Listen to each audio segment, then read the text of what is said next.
आने वाला समय ही बताएगा कि ये विपक्षी एकता इस तरीके से बरकरार रह पाती है या चुनाव आते आते तक धराशायी।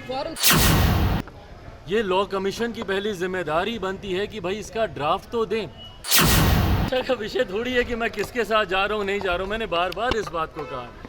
सही समय आने पर, आज चुनाव तो नहीं है ना भाई, भारतीय जनता पार्टी से बेहतर तो कोई नहीं जान सकता कितनी बार नीतीश कुमार जी ने उन्हें धोखा देने का काम किया है। तो ऐसे भाई इसका कहना क्या है, विपक्षी एकता का प्रयास कर रहे हैं। बहरहाल पहली बार थोड़ी गंभीरता जरूर विपक्षी एकता में देखने को मिली है। इससे पहले हम लोगों ने देखा कि सिर्फ तस्वीरें खिंचाने के लिए सब साथ आते थे, पर इस बार जो बार बार इन लोगों की बैठक हो रही है, पर ये आने वाला समय ही बताएगा कि इन बैठकों का कोई निष्कर्ष निकलता है कि नहीं निकलता है।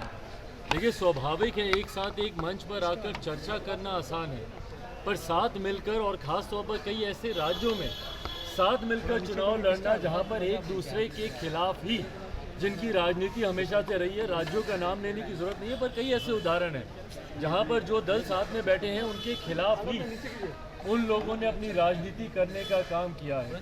तो ऐसे में चुनाव में जब ये लोग जाएंगे तब तक क्या ये विपक्षी एकता बरकरार रहेगी? इस विपक्ष का नेतृत्व कौन करेगा? क्या उस पर सबकी सहमति बनेगी? पिछले दिनों भी जब ये लोग बिहार भी आए थे तो उस वक्त भी कुछ मतभेद कुछ दलों के बीच देखने को मिले थे, बट बहरहाल ये आने वाला समय ही बताएगा कि ये विपक्षी एकता इस तरीके से बरकरार रह पाती है या चुनाव आते आते तक धराशायी। यूनिफॉर्म सिविल कोड पे आम आदमी पार्टी ने समर्थन किया है, वहीं विपक्षी क्षमा जो है इसपे बीजेपी प्रधानमंत्री मोदी ने इसको इम्प्लीमेंट करने की बात कही है। आरजेडी और जेडीयू इसका विरोध कर दिया। आपकी पार्टी का क्या स्टैंड है इस पे? भाई देखिए, यूनिफॉर्म सिविल कोड की जहाँ तक बात है, भारत विभिन्नताओं का देश है और भारत की खूबसूरती ही यही रही है कि जितनी भी विभिन्नताएं हैं यहाँ पर, हर किसी को अपनी पहचान इस देश में रहते हुए मिली है। ऐसे में जब यूनिफॉर्म सिविल कोड की बात आती है, जब तक इसका ड्राफ्ट सामने नहीं आता, ये लॉ कमीशन की पहली जिम्मेदारी बनती है कि भाई इसका ड्राफ्ट तो दें। जहाँ पर अलग अलग धर्म हैं, अलग अलग समुदाय हैं, अलग अलग नियम कायदे कानून परंपराएं हैं। आप एक ही धर्म में देखिएगा तो कई अलग अलग क्षेत्रों में जाके परंपराएं बदलती हैं और वो उन परंपराओं को मानते हैं। अगर आप हिंदू मैरिज एक्ट को ही ले लें तो आप ऊपर नॉर्थ में अलग हैं, डाउन साउथ जाते जाते तक नॉर्थ में उसके नियम कायदे कानून अलग हैं, रिश्तेदार जनरेशन्स में आप नहीं कर सकते, डाउन साउथ जाते जाते अपने अंकल के साथ आप शादी ब्याह कर सकते। तो कई ऐसे नियम कायदे कानून हैं। आप ईस्ट में जाएंगे, ईस्ट की परंपराएं और है, साउथ की और है, नॉर्थ की और है।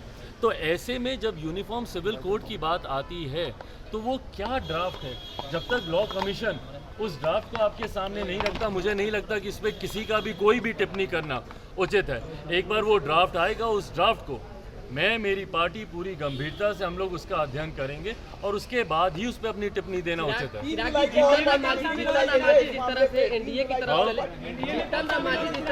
की तरफ चले गए, अब तक आपका स्टैंड क्लियर नहीं हो पाया है। अरे प्रभु, ये कोई चर्चा का विषय थोड़ी है कि मैं किसके साथ जा रहा हूँ नहीं जा रहा हूँ, मैंने बार बार इस बात को कहा।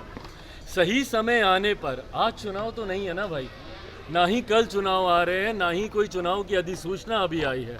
अभी समय है और मैं निरंतरता में एक ही बात को मैं कहता रहा हूँ कि जब चुनाव सामने आएंगे, गठबंधन किसके साथ होगा, यकीनन लोक जनशक्ति पार्टी रामविलास अगला चुनाव गठबंधन के तहत लड़ेगी, पर वो किसके साथ गठबंधन होगा वो सही समय आने पर ही फैसला लिया जाएगा। अमित